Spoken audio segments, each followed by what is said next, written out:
हरे कृष्णा। सभी भक्तों का स्वागत है। भगवत गीता का सुंदर पाठ चल रहा है। श्री कृष्ण हमें दिव्य ज्ञान दे रहे हैं। अध्याय नंबर 8 जिसका शीर्षक है भगवत प्राप्ति या फिर योग मिश्र भक्ति। तो भगवान हमें करंटली ये बता रहे हैं कि जो व्यक्ति मेरी शरण ग्रहण कर लेता है वह कभी भी उच्चतर से लेकर निम्नतर किसी भी लोक में फिर नहीं जाता, क्योंकि ये सभी लोक दुखों से भरे हुए हैं। वह व्यक्ति मेरे परम धाम को जाता है, ऐसा भगवान बता रहे हैं। उससे पहले भगवान ने बताया था कि जो अपने शरीर का त्याग योग की विधि से करता है उसे उच्चतर लोकों की प्राप्ति होती है, पर जो भक्ति को धारण कर लेता है वह किसी दूसरे लोक में नहीं जाता, क्योंकि सभी लोक दुखाल्यम अशाश्वतम हैं। ऐसा भगवान ने बताया कि कभी भी उनके दुख खत्म होने वाले नहीं हैं। तो वो मेरे परम धाम को जाएगा जो मेरी भक्ति में लगेगा। अब आगे श्री कृष्ण क्या बता रहे हैं, वंदना करके वो जानते हैं। हरे कृष्णा। ओम ज्ञानतिमिरान्धस्य ज्ञानाञ्जनशलाकया चक्षुरुन्मीलितं येन तस्मै श्री गुरुवे नमः। श्री कृष्ण चैतन्य प्रभु नित्यानंद श्री अद्वैत गदाधर श्रीवासादि गौर भक्त वृंदा। हरे कृष्णा कृष्णा कृष्णा हरे हरे, हरे राम राम राम हरे हरे। हरे कृष्णा। तो भगवान क्या बता रहे थे कि ये सारे के सारे लोक, उच्चतम लोक, निम्नतर लोक, ये सभी दुखों से भरे हुए हैं। दुखालयम अशाश्वतम इनको कहा गया है, मतलब जो नित्य नहीं है, हमेशा नहीं रहने वाले, और जो दुखों से भरे हुए हैं, ऐसे लोग हैं। अब हम क्या कहते हैं कि नहीं प्रभु ये सुखालयम है। भगवान कह रहे हैं ये दुखालयम है। भगवान ने भगवत गीता के पिछले श्लोक में ये बोला है ये सभी लोग दुखालयम है, दुखों का घर है। पर मनुष्य क्या कहता है, नहीं प्रभु ये सुखालयम है। हम गुड़गांव में जाते हैं, हम दिल्ली में जाते हैं, मजा आता है, ये वो। भगवान कहते हैं नहीं, दुखालयम है। अब जो हमारी एज है 25, 30, 35, इसमें हमें ये सुखालयम लगता है, प्रतीत होता है यंग एज में, तो सुखालयम है। जब हो जाते हैं 40 के पार, 45, 50, तब फिर क्या होता है, हम इस तरह की कथाएं सुनने लगते हैं बूढ़े होकर। यंग एज में नहीं सुनेंगे, बूढ़े होकर, तब याद आएगा हाँ कहा करते थे पिताजी कि भगवान ही सब कुछ है, भक्ति करनी चाहिए, हमने मानी नहीं, अब आए हैं हम लाइन पर। ठीक है, उनके बच्चे हो गए, अब उनके बच्चे वही कर रहे हैं जो उन्होंने गलती की थी। पिताजी, फादर, पोप, डैड, इस तरह की वाणी बोलेंगे पहले तो। You go to the temple, we will pick you at the evening, हम आपको शाम को पिक कर लेंगे, मंदिर में जाइए आप, हमें अभी बहुत काम है, हमें ये करना है, वो करना है, ये रॉकिंग पार्टी, हमें पार्टी में जाना है, आप टेम्पल जाइए। इस तरह से बात करेंगे। लेकिन जब वही 25 वाले उनके बच्चे 45 में प्रवेश करेंगे, तब वो भी ऐसे ही बूढ़े होंगे, फिर वो भी कीर्तन सत्संग में आने लगेंगे। फिर उन्हें याद आएगा कि हमने कभी भक्ति नहीं की उस एज में। फिर उनके बच्चे होंगे, वो भी वैसा बिहेव करेंगे। इसलिए मूर्ख मत बनिए। जो चीज हमें बूढ़े वाली एज में जाके समझ में आएगी, वो आज क्यों नहीं हम समझ रहे। अगर आज समझ जाएं तो हम भक्ति कर पाएंगे जो हम वृद्ध होने के बाद शुरू करना चाहते हैं, पर उस समय हम कर नहीं पाते, शरीर जवाब दे जाता है। इसलिए अभी उस सत्य को जान लीजिए।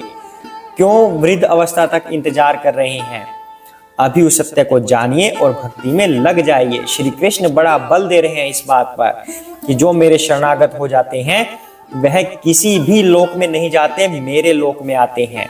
सभी लोक दुखों से भरे हुए हैं। तो आगे भगवान क्या कह रहे हैं, आगे सुनते हैं। शास्त्र योग पर्यंतम अहयत ब्रह्म विदुः रात्रिम योग सहस्त्रांताम ते अहरात्र विदः जनाः। हरे कृष्णा। मानवीय गणना के अनुसार 1000 युग मिलकर ब्रह्मा का एक दिन बनता है और इतनी ही बड़ी ब्रह्मा की रात्रि भी होती है। ये तो बड़ी आश्चर्यजनक बात भगवान ने बता दी। हम पिछले कुछ श्लोक में ये बात कर रहे थे कि ब्रह्मा की भी आयु होती है, पर वो होती बहुत बड़ी है, इसलिए हमें लगता है कि ब्रह्मा जी हमेशा जीवित रहते हैं, लेकिन ब्रह्मा की आयु भगवान ने बता दी। हम अगले 2 श्लोक और करते हैं, वो भी ब्रह्मा जी के बारे में है, तब ब्रह्मा जी की इस आयु की गणना हम करेंगे। हरे कृष्णा।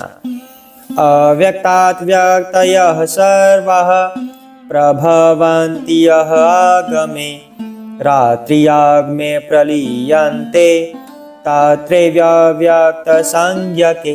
हरे कृष्णा। ब्रह्मा के दिन के शुभारंभ में सारे जीव अव्यक्त अवस्था से व्यक्त होते हैं और फिर जब रात्रि आती है तो वे पुनः अव्यक्त में विलीन हो जाते हैं। आगे क्या कह रहे हैं? भूतग्रामः स एवयम् भूत्वा भूत्वा प्रलीयते रात्रियाग्मे अवशः पार्थ प्रभवति यः आगमे। हरे कृष्णा। जब जब ब्रह्मा का दिन आता है तो सारे जीव प्रकट होते हैं और ब्रह्मा की रात्रि होते ही वे असहायवत विलीन हो जाते हैं। हरे कृष्णा। तो ये 3 श्लोक ब्रह्मा जी के ऊपर भगवान ने बोले हैं। तो इनमें पहले श्लोक में भगवान ने ये कहा है कि मानवीय गणना के अनुसार ब्रह्मा जी 1000 युग जब बन जाते हैं तो उनका एक दिन बनता है। तो अब ये 1000 युग कौन से हैं, इसको थोड़ा डिटेल में समझते हैं। सबसे पहले हम कलयुग की बात करते हैं। कलयुग की आयु कितनी है? 4,32,000 वर्ष। उसके बाद यानी कि उससे पहले कौन सा आया था? द्वापर युग, जो कलयुग का डबल होता है। कितना हो गया? 8,64,000 वर्ष। द्वापर से पहले त्रेता युग जिसमें श्री राम जी आए, वो कलयुग का ट्रिपल हो गया, 3 गुना कलयुग का होता है। तो कितना हो गया? 12,96,000 वर्ष। इतने का त्रेता युग था। चौथा जो उससे भी पहले आया था सतयुग, वो होता है कलयुग का 4 गुना। तो कितनी आयु बन गई सतयुग की? लगभग 17,28,000 वर्ष का सतयुग हुआ। तो जब ये चारों मिलकर एक साइकिल बनाते हैं, एक चक्र बनाते हैं, मतलब जब एक बार ये चारों युग हो जाते हैं उसे कहते हैं एक महायुग या फिर एक दिव्य युग। तो जब ये चारों युग का एक साइकिल बना, लेकिन जब इन चारों युगों के 1000 साइकिल बने, तब मतलब ये चारों युग जो एक महायुग बन गया, जब ये 1000 बार हो गए तब उसे बोलते हैं कि ब्रह्मा जी का एक दिन हो गया है। वो यहाँ पर भगवान श्री कृष्ण कह रहे हैं 1000 युग जब बनते हैं तो ब्रह्मा की आयु का एक दिन होता है और इतनी ही बड़ी रात्रि, मतलब जब ये चारों युग 1000 बार हो जाएंगे तब वह दिन होगा और इतनी ही बड़ी रात्रि ब्रह्मा जी की होती है। जो मनु होता है, मनु जब इन चारों युगों का एक चक्र 71 बार हो जाता है, मतलब 71 साइकिल बन जाते हैं इन चारों युगों के, यानी कि ये 4 युग 71 बार होते हैं। यानी कि 4 युग एक बार हुआ, फिर 4 युग 2 बार हुआ, फिर 4 युग 3 बार हुए, ऐसे 71 बार हो जाएं, तब वह मनु की आयु होती है। अब ब्रह्मा जी के एक दिन में 14 मनु होते हैं, तो 14 को मल्टीप्लाई कीजिए 71 से, 71 से, कितना आंसर आएगा? लगभग तो 994 इतना आंसर आता है। तो ये लगभग 1000 वर्ष हो गया है। तो ये लगभग 1000 हो गया है। तो वही श्री कृष्ण यहाँ पर कह रहे हैं कि जब ये चारों युग मिलकर 1000 बार हो जाते हैं तब ब्रह्मा जी का एक दिन बनता है और इतनी ही बड़ी रात्रि, मतलब अब जब ये एक दिन बीत गया तब फिर रात्रि आ जाएगी। जब रात्रि आती है तो भगवान कहते हैं कि सारे जीव विलीन हो जाते हैं। कहां पर? पुनः अव्यक्त में विलीन हो जाते हैं। क्योंकि अब ब्रह्मा जी की रात्रि गुजरनी है। तो अब वो अव्यक्त में विलीन कहाँ होंगे? वो होंगे गर्भोदकशायी विष्णु के पास। जैसे एक ब्रह्मा का एक अंडा बना हुआ है जिसे कहते हैं ब्रह्मांड। कुछ लोग पृथ्वी से नीचे हैं, कुछ पृथ्वी से ऊपर हैं। जहां जहां पर जीवन है उन सभी लोकों से नीचे गर्भोदकशायी विष्णु वास करते हैं लक्ष्मी जी सहित। जब ब्रह्मा जी की रात्रि हो जाती है, इसका मतलब इन सभी लोगों को मैनेज करने वाला कोई नहीं रहा। ब्रह्मा जी तो सो गए, तब वो कहां जाएंगे? फिर वो गर्भोदकशायी विष्णु के पास रहेंगे जब तक ब्रह्मा जी का दिन नहीं आता। जैसे ही ब्रह्मा जी का दिन आया, फिर से वो गर्भोदकशायी विष्णु से निकलकर अपने अपने अलग अलग कर्मों के अनुसार अलग अलग लोक में फिर से वास करेंगे। ये यहाँ पर श्री कृष्ण बता रहे हैं। इतना गूढ़ ज्ञान सोच भी नहीं सकते हम, कितना गूढ़ ज्ञान श्री कृष्ण हमें दे रहे हैं। तो जब जब ब्रह्मा का दिन आता है, सारे जीव फिर से प्रकट होते हैं और ब्रह्मा की रात्रि होते ही फिर से वो असहायवत विलीन हो जाते हैं। तो ये 3 श्लोक हमें कितना गूढ़ ज्ञान दे रहे हैं ब्रह्मा जी से रिलेटेड और इस सृष्टि से रिलेटेड। ये सृष्टि कैसे प्रकट होती है, कैसे वापस सो जाती है। ब्रह्मा जी के सोने पर गर्भोदकशायी विष्णु के पास विलीन हो जाती है, और जब ब्रह्मा जी का दिन आता है, मतलब ये चारों युग 1000 बार फिर से हो गए, तब ये फिर से जीव प्रकट होने लगते हैं।